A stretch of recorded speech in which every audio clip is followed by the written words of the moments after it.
Hey, welcome back to another Compliance After Hours of Smart Training. I'm Josh Matheny, and we've got David back to talk about more fun that he's been having in some of the offices. This time, we're going to dive into a little bit of infection control and some of the problems that we've been seeing and why they're a problem.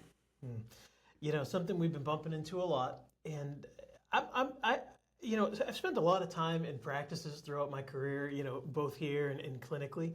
And there is sometimes when you bump into an infection control breach, there seems to be a formula that almost always occurs. And what it is it's the morning. Maybe it's Monday. Not to pick on our hygienist friend, but your hygienist friend comes in, they open up the autoclave, they're tired, they pull out the instruments and walk into their room, open it up. First patient's here, patient comes back, treat the patient. End of the procedure. Oh my goodness, these instruments weren't sterilized. The indicator says it wasn't sterilized. The tape isn't black, there's no stripes on it. What happened? Yeah, that's bad. And to be clear, this actually happened. This is a real story and why we're talking today. And it's not, I feel like infection control is always focused on in dental offices. It's something that is very prevalent. However, as you're saying, you get something out of a routine and it just all falls apart very quickly. It certainly does. And, so often the areas where we have breaks in our routine is typically first thing in the morning, last patient of the day, maybe first one after lunch. That's where the little breaks start to happen. And a lot of times it can be in that sort of like, I'll call it the chain of infection control, right? Where, maybe our assistants process the instrumentation before lunchtime and then, we're ready when we come back. It's out of the autoclave, it's warm, it's ready to go, we grab it. But maybe there's the instance where it's not out of the autoclave and it's still in there and we pull it out, but it hasn't been run. That's where we start to get into the little hiccups. So it's anything that sort of just breaks that normal mold when we start to bump into stuff. And so taking the next step in this process, where do we go when we realize, oh man, there's a problem? I'll tell you, usually what happens is I get a phone call. It's usually, David, you're not going to believe what happened. I'm like, try me.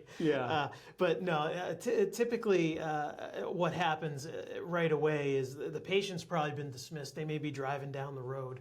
And then, our team's cleaning the room and they realize what happened. So first what you need to do is identify, the patient. And if you have an opportunity, identify who these instruments were used on before.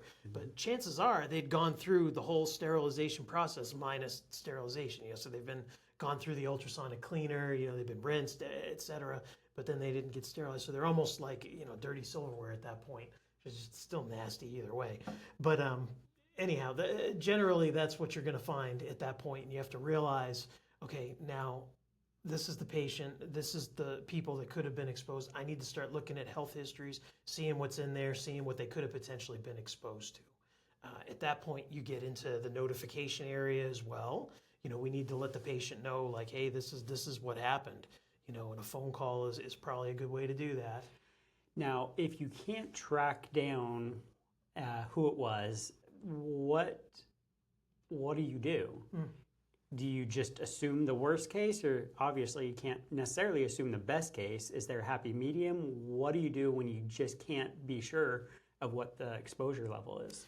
Yeah, that's when it gets a little bit scary. Okay, I think the best way we'll use the first example because I think it's the cleanest one for this conversation.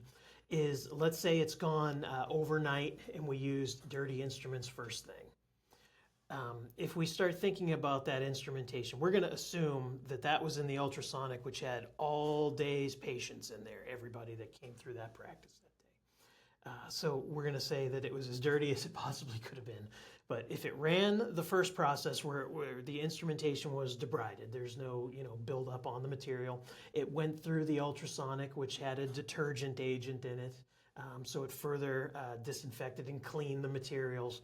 Then it was rinsed, then it was, air dried, packaged, thrown in the autoclave, where apparently it sat for about 12 to 18 hours maybe, and then it was pulled out and used on a patient. So if we were to assume that, which I think is pretty accurate, Fair. If we were to assume that, we're going to start looking at and I have my little notes here about where we go with a breach. We're going to find ourselves at we've data gathered, and now we're trying to figure out who we're going to ask whether or not this is, where do I go with this? Am I reporting this over to my state dental board? Am I contacting the patient? Is there a community-wide potential for some kind of illness exposure in the community? You need to start looking at those different items. Hopefully, too, you've checked through your health history of your previous day's patients, and you're looking for the big, HIV, Hep B, Hep C. You're looking for those kind of things. Yeah. Hopefully that comes back clean, and it makes everything else a little bit easier. For sure. So with that, you talked about notifying people. Walk me through that a little bit. Who do we need to notify? What are our options? Okay. I guess. Well, in one word, experts. You need to get in touch with the experts. Okay. Not to be confused with gurus. No, or ChatGPT either. Yeah, right. Don't go there. Please don't go there. So you have a few options, right? There's a lot of good organizations in addition to the CDC that you can contact and talk to. You can even talk to them anonymously about the situation as well. Use a burner phone or however you want to do that. But you want to relay the information to these folks. Okay, they would be through the CDC. You'd be able to contact a hotline.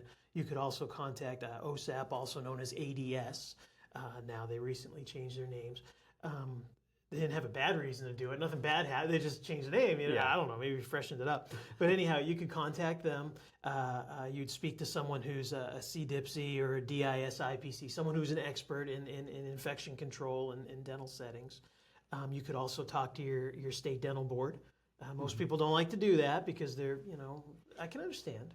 Yeah, but just to be clear, now I think that is the same as we see on the OSHA side, is that those people aren't there to play gotcha, especially if you're reaching out proactively instead of reactively. They give you a lot of grace when you're on the front end rather than trying to cover it up and got caught. Yeah, don't be that office that tries to cover it up and get caught. Like, seriously, contact your experts, find out what you need to do. And what you need to do might be simple. It might just be a matter of, hey, contact the patient, let them know what's going on, offer to do a hepatitis B test for them, offer them vaccination, basically what you do for a team member if they had an exposure incident. Document the heck out of it. Make sure that you have everything very similar to what we talked about with the PHI, really. Yeah. Very descriptive about everything that had gone on, instrumentation-wise and everything. And you're also going to want, depending on what the experts tell you, you may need to contact your board and report this. You may need to report it to your state, county, municipal health services. So there's a lot of variables that can happen, which is why you need to consult an expert. Yeah. This is one of those times where you don't want to fly solo. You need to get outside of the office and get a third-party, non-biased opinion and make sure that you're following the procedures. The procedures are hopefully already there, known in your office. They're clearly there from CDC's guidelines, and it's not difficult to follow, but it is exacting. You got to follow it. Yeah, and I want to share this real quick. I'm just gonna show the camera here. This document right here is printed from the CDC website, and it walks you through the steps that you should take in an infection control breach once you've recognized that something has happened. And I would encourage you to visit their website, pull this document down. I know we include it for our clients, but just make sure that you have this, because if it hasn't happened to you yet, it's likely it could happen. And having this resource will guide you through. And then it's a matter, of making identification, of contacting folks, and retraining. Yeah. Ultimately, there was a breach somewhere, and the training aspect has to be addressed. And it really just enough. Your biggest strength is your people. Your biggest vulnerability is your people, and to turn them from a vulnerability into strength comes down to training. And so, if you don't already have good training in place, reach out to folks at Smart Training or anybody, but look for some good quality training that you can rely on. We'll try and get a link of this up onto the podcast. If you're listening to it, then you can send us a message and we'll send it over to you. But thank you for your time again here, and until next time, remember to work smart.